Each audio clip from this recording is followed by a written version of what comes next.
Mahindra Thar RWD। इस गाड़ी को लेने का सिर्फ एक मात्र रीज़न जो मुझे समझ आता है वो है हवाबाजी। हाँ, जिसको टोरा चाहिए, जिसको अपनी ये दिखाना है कि हाँ I am a big person, वो सिर्फ जो है वो इस गाड़ी को कंसीडर कर सकते हैं। उसके अलावा इस गाड़ी में मुझे एक भी चीज़ ऐसी नहीं लगती कि आपको ये गाड़ी इतने प्राइस पे कंसीडर करनी चाहिए। तो आज के इस वीडियो में इसी बारे में बात करने वाले हैं कि ऐसा मैं क्यों बोल रहा हूँ कि Mahindra Thar rear wheel drive मुझे पसंद नहीं है, या फिर ये गाड़ी इतने प्राइस में आपके लिए वैल्यू फॉर मनी नहीं है, अगर आप उस एकमात्र रीजन को छोड़ के कोई और दूसरा रीजन इस गाड़ी के बारे में ढूंढ रहे हैं।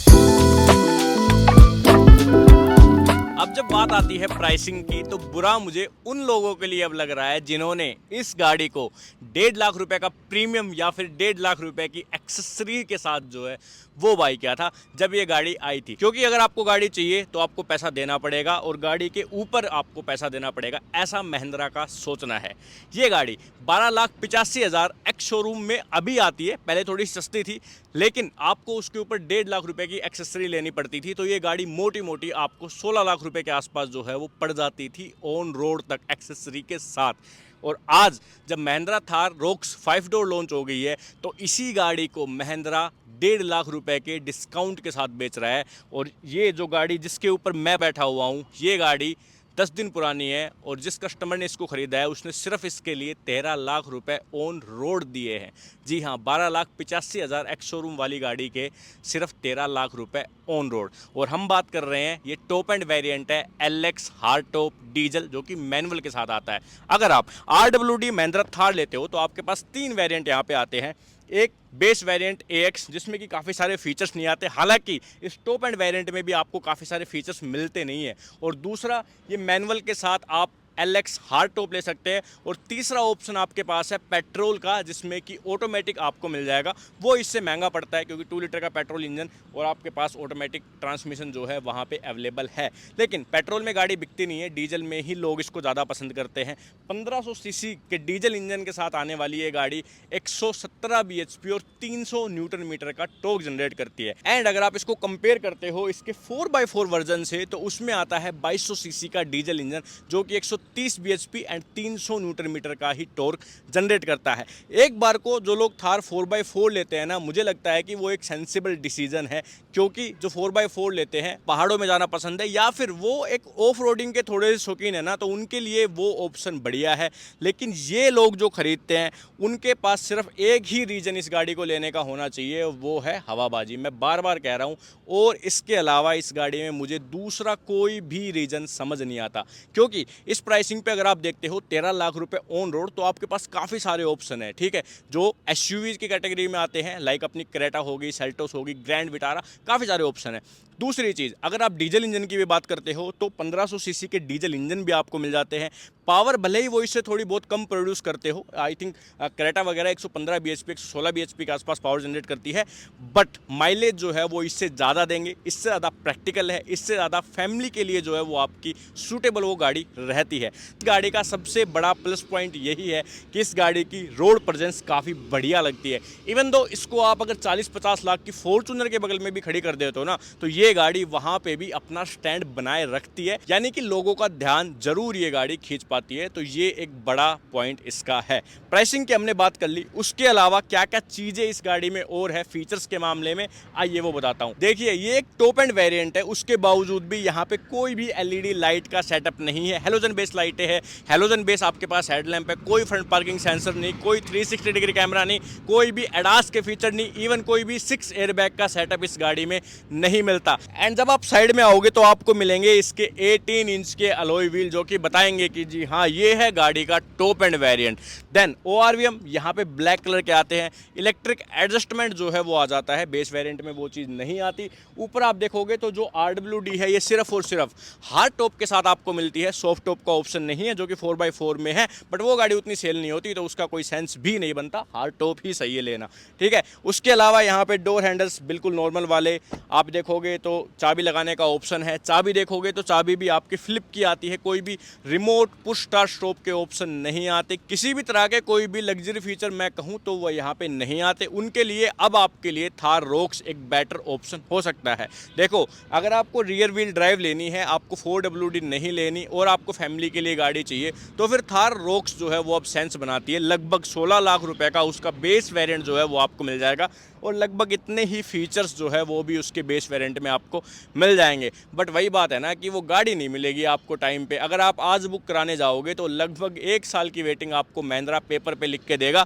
अगर आपको वेटिंग नहीं चाहिए तो आपको फिर वही 1 साल के 1 लाख रुपए जो है वो एक्स्ट्रा देने पड़ेंगे, तो आपको गाड़ी आसानी से मिल जाएगी। तो ये स्ट्रैटेजी होती है, ठीक है। महिंद्रा की इतनी प्लांट कैपेसिटी नहीं है कि वो इतनी गाड़ियाँ बना ले, जितनी गाड़ियों की बुकिंग वो दिखाती है उतनी गाड़ियाँ वो प्रोड्यूस ही नहीं कर पाती, और इस वजह से जो लोग ज़्यादा पैसा डालते हैं उनको गाड़ी पहले मिलती है। आपने कभी बुकिंग करवाई हो, इससे कोई घंटा फर्क नहीं पड़ता किसी को, मैं आपको सही बता रहा हूँ। अगर आपकी जेब में पैसा है तो आप गाड़ी चाहे कल ले लो। 4x4 में और RWD में एक्सटीरियर से सिर्फ एक डिफरेंस है जो आपको नजर आएगा, वो है ये RWD रियर व्हील ड्राइव का स्टिकर यहाँ पे लगा होता है और 4x4 में यहाँ पे प्रॉपर 4x4 का स्टिकर लगा हुआ होता है। तो अगर आपको किसी को दिखाना है कि भाई हमने RWD नहीं ली, हमने लिए 4x4, तो इसको हटाओ, यहाँ पे 200-400 रुपये का 4x4 लगाओ और आपकी गाड़ी बन जाएगी फिर 20 लाख रुपए की।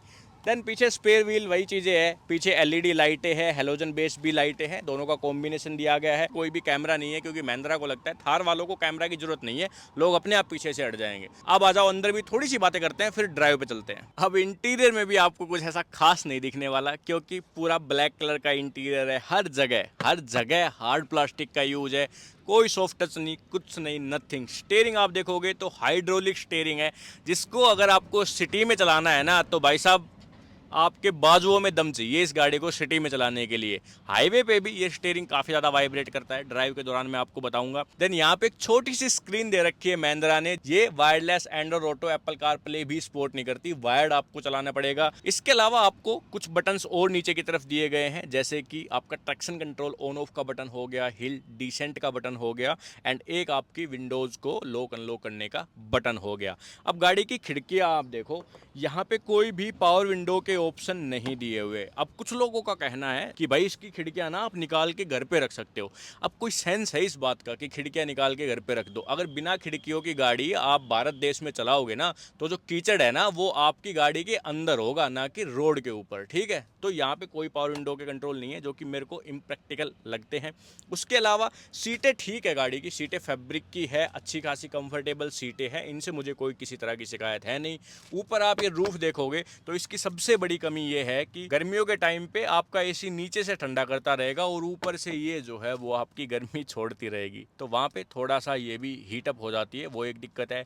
स्पीकर्स की क्वालिटी गाड़ी की बिल्कुल भी अच्छी नहीं है, आपको चेंज करवाने ही पड़ेंगे। अब जो मेन रीजन जिस वजह से मैं इस गाड़ी को as an family car consider ही नहीं करता, या फिर मैं इस गाड़ी को प्राइमरी कार कंसीडर नहीं करता, वो है कि आपको पिछली सीट पे जाने वाला जो मैकेनिज्म है वो बिल्कुल भी बढ़िया नहीं मिलता। देखो, यहाँ से इस सीट को ऐसे पकड़ के आपको नीचे कर देना है, आपको पुश करना है और देन आपके पास कुछ इतना स्पेस है सिर्फ अंदर जाने के लिए। एक तो इस गाड़ी का ग्राउंड क्लियरेंस ही 226 mm है, यानी कि गाड़ी काफ़ी ऊंची है। उसके ऊपर आपको ये वाला जो सेटअप है ये और भी ऊंचा जो है वो फील होता है, तो आपको जाने के लिए कुछ ऐसे इसको पकड़ के और फिर अंदर घुसना पड़ेगा, यानी कि अंदर जाना नहीं पड़ेगा, जबरदस्ती आपको घुसना पड़ेगा। अंदर की सीटों के कंफर्ट की अगर मैं बात करूं ना तो सीटों का कंफर्ट डिसेंट है। एक बार जब आप बैठ गए तो सीटें आपको तंग नहीं करेगी, गाड़ी की राइड क्वालिटी आपको डेफिनेटली जो है यहाँ पे तंग करने वाली है।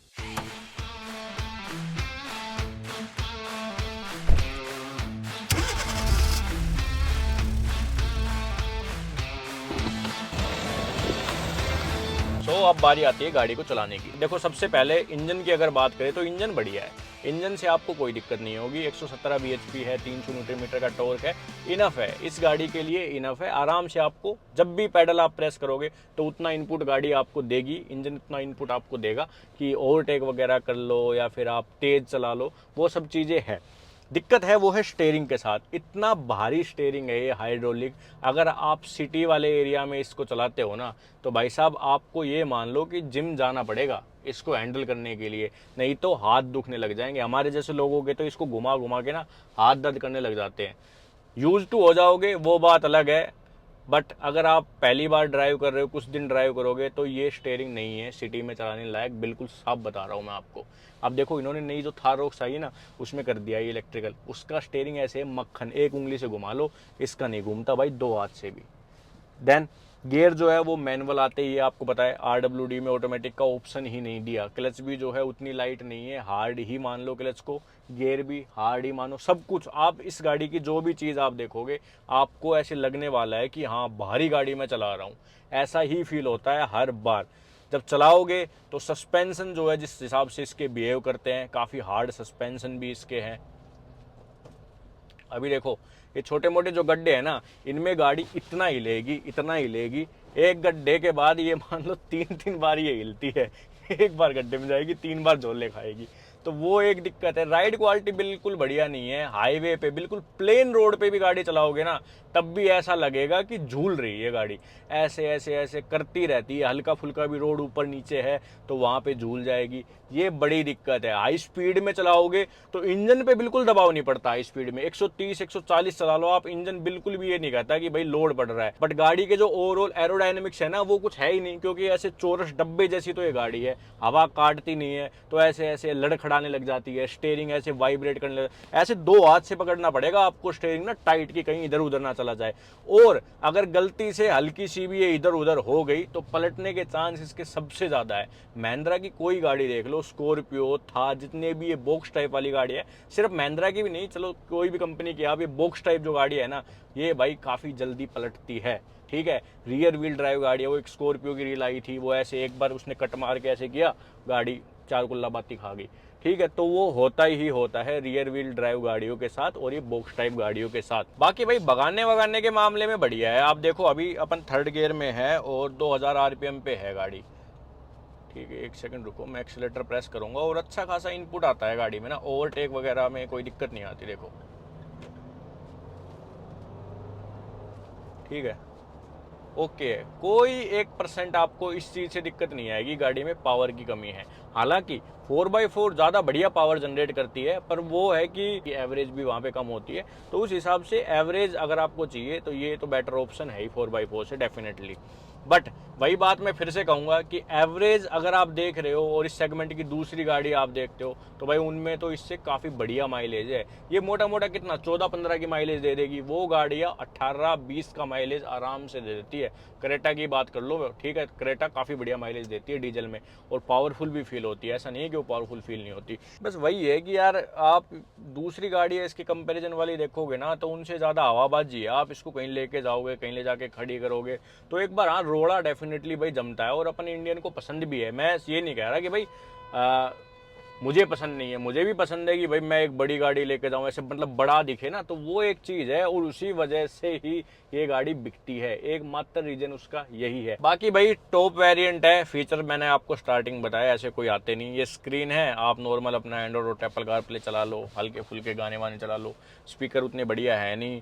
एसी गाड़ी का ठीक है, एसी से कोई ऐसी दिक्कत है नहीं, बस ये ऊपर से ना हल्की हल्की गर्मी ये फेंकती रहती है छत इसकी, और नीचे से ठंडा ठंडा फेंकता रहता है। वैसे तो ठीक है ओवरऑल अगर मैं बताऊं, बट हाँ थोड़ी सी आपको ये ऐसे भभकसी जो फील होती है ना, तपत, वो फील जरूर होगी इसके साथ। ऐसा फील होता है जैसे ऊपर टीन डाल रखे हो ना लैंटर की छत में, और टीन में जो फर्क दिखता है ना, वो वाला फर्क दिखेगा आपको इस गाड़ी में।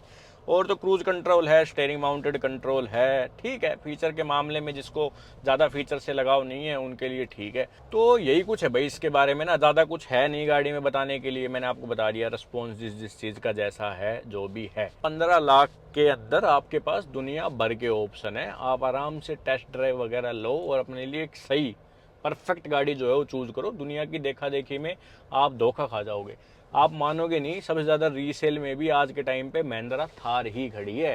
4x4 हो, RWD हो, लोग ऐसे बेच रहे हैं। पेट्रोल वालियाँ तो खरीद भी नहीं रहे लोग कोई रीसेल वाली, ठीक है। इतना बुरा हाल है आज के टाइम पे इसका।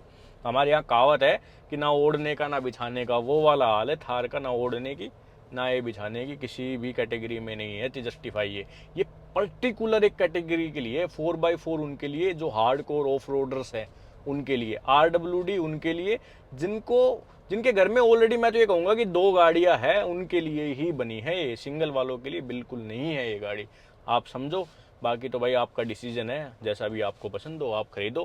प्राइसिंग इस टाइम पे 13 लाख रुपए में अगर आपको मिलती है तो कोई दिक्कत नहीं है, प्राइसिंग बहुत बढ़िया है, ठीक है। अगर आपको लेनी है तो यही बेस्ट टाइम है, ले लो आप इस गाड़ी को। तो मिलते हैं आपसे भाई किसी और वीडियो में। बाकी आपके क्या रिव्यू है इस गाड़ी को लेके वो आप हमें कमेंट सेक्शन में बता सकते हो, और वीडियो को लाइक, चैनल को सब्सक्राइब करना बिल्कुल भी नहीं भूलें। Thank you so much for watching this video.